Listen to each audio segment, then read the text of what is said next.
اخضر وزي الاعلاميين وزي حي اب تاون. خلينا نبدا النهارده كلام شويه عن حي اب تاون، لان معظم الناس زعلانه وتقول يا باشمهندس هو انت ليه مش مدي الحي اب تاون حقه؟ حي اب تاون من اقوى المناطق الاستثماريه في الفتره اللي جايه. طب ليه حضرتك مش مدي الحي اب تاون حقه؟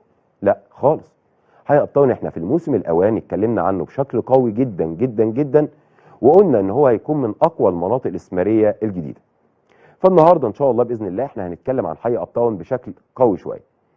3500 فدان تم طرحهم وتم تواجد الملاك فيهم. بدايه القصه بتبدا ازاي؟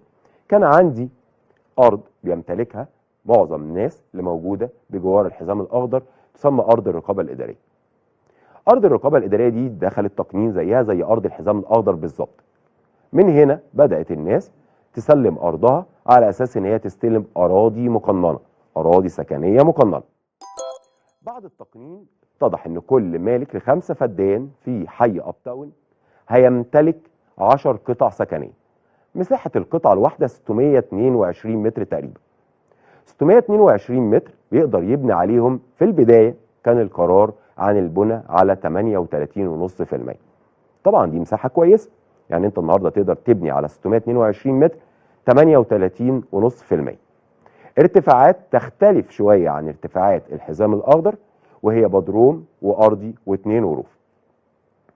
مدينه 3500 فدان، هل هتكون بدون خدمات؟ ده طبعا مش منطقي.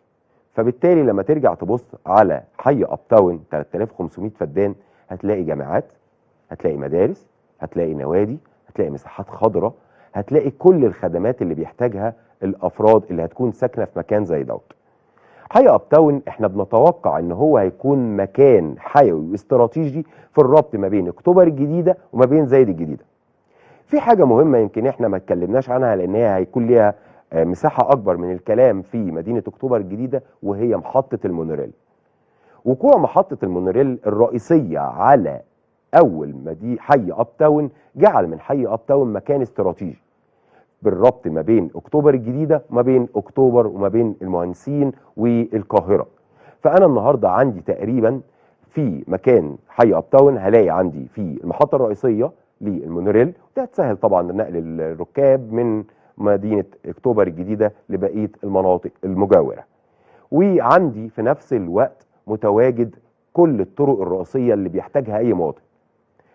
في حي اب تاون عندي طرق رئيسيه بتصل مساحتها ل 90 متر، ففي عندي شوارع 90، في عندي شوارع 60، في اقل منها، لكن الشوارع الرئيسيه كتيره جدا في حي اب تاون. زي ما اتكلمنا وقلنا ان انت كنت تقدر تبني في حي اب تاون على مساحه 38.5%. بس في الفتره الاخيره في خبر جديد مفاجئ، اتضح انك تقدر تبني في حي اب تاون بنسبه تصل ل 45%. ودي كانت مفاجاه قويه جدا جدا جدا، ظهرت في الفترات الاخيره تقريبا من حوالي 6 شهور اعلن عنها انك في حي اب تاون تقدر تبني لحد 45%. وجود 45% مع 55% خدمات في اي مكان معناها رقي، ومعناها ان المكان ده هيكون في مساحات خضراء واسعه جدا وخدمات مهمه. في حي اب تاون احنا بنتوقع ان هو يكون باذن الله اضافه قويه جدا جدا جدا لمدينه اكتوبر الجديده. يقدر السكان او يقدر المستثمرين يصلوا الى المكان ده في اسرع وقت. احنا قلنا طبعا اكتوبر الجديده بتبدا على طول من بعد المصانع. بيكون في اول الطريق الوادي الاخضر، وده بتقدر حضرتك ان انت تدخل منه على حي اب تاون. بتلاقي عندك المحطه الرئيسيه للمونوريل، شوارع 90 اللي حضرتك بتبدا تصل بيهم لحي اب تاون. طيب لما بنتكلم عن حي اب تاون بالشكل دوت، نقدر نقول ان معظم المستثمرين في الفتره اللي جايه ان شاء الله هيكون في تواجد مهم جدا ليهم في حي اب تاون. هروح لحته مهمه برضو عشان اكون رديت عنها. السكن في حي اب تاون يا باشمهندس ممكن نقدر نتكلم في خلال قد ايه؟ عايز اطمن حضراتكم ان في الفتره الاخيره بدات الناس الحمد لله رب العالمين تبدا البنى في حي اب تاون، وبدات مشاريع استثماريه تتواجد في حي اب تاون. مش هنقول بالشكل الكبير اللي احنا محتاجينه، لكن هنقول على الاقل خالص بدا البناء يحدث بالفعل داخل حي اب تاون.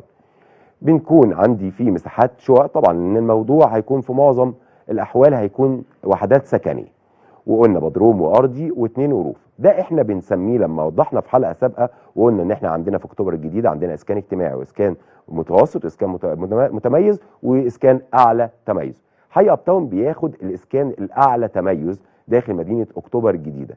فبالتالي النهارده احنا بنتكلم عن ان المكان دوت مستقبله ان شاء الله باذن الله متوقع انه يكون مستقبل قوي جدا جدا جدا. مستثمرين اكيد هتبدا في الفترات اللي جايه تروح لمكان زي دوت. السكن في المكان زي حي اب تاون هيعوز مننا صبر شويه. يعني انا عشان ابدا اسكن في حي اب تاون خلينا نتكلم كلام صريح شويه، معايا تقريبا متوسط من 4 سنين ل6 سنين. طب ده نتيجه ايه؟ ده نتيجه ان المكان لسه حيوي او لسه بيبدا، فده طبيعي جدا. لكن الربط ما بينه ما بين اكتوبر متواجد، الربط ما بينه وما بين حدائق اكتوبر موجود، الربط ما بينه وما بين كل المدن الجديده متواجد. احنا بنقول ان حي اب تاون النهارده اللي اتكلمنا عنه، وتقريبا يعني الناس اللي كانت زعلانه مننا ان احنا ما بنتكلمش عن حي اب تاون، صدقوني والله هنفرد له حلقات في الفتره الجايه نتكلم عنه بشكل اقوى. بس حي اب تاون احنا بنشجع المستثمرين على التواجد فيه. حي اب تاون احنا بنقول ان هو هيكون باذن الله مكان قوي جدا جدا جدا، المستثمرين يقدروا ان هم يتواجدوا فيه.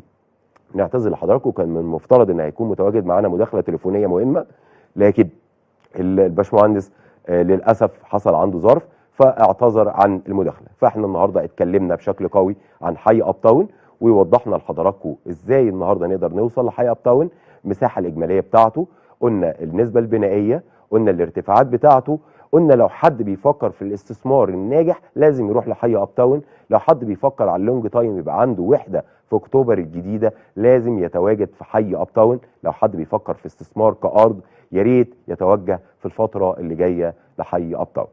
كنت سعيد ان انا موجود معاكم النهارده، وسعيد ان احنا اتكلمنا عن نقطه ناس كتير كانت زعلانه ان احنا ما بنتكلمش عنها، لكن والله صدقوني احنا هنتكلم عن كل المناطق اللي موجوده في غرب القاهره وهنتكلم عليها بشكل قوي، وان شاء الله باذن الله هنشجع المستثمرين زي ما خدنا عهد على نفسنا انهم يتواجدوا في كل المناطق اللي موجوده في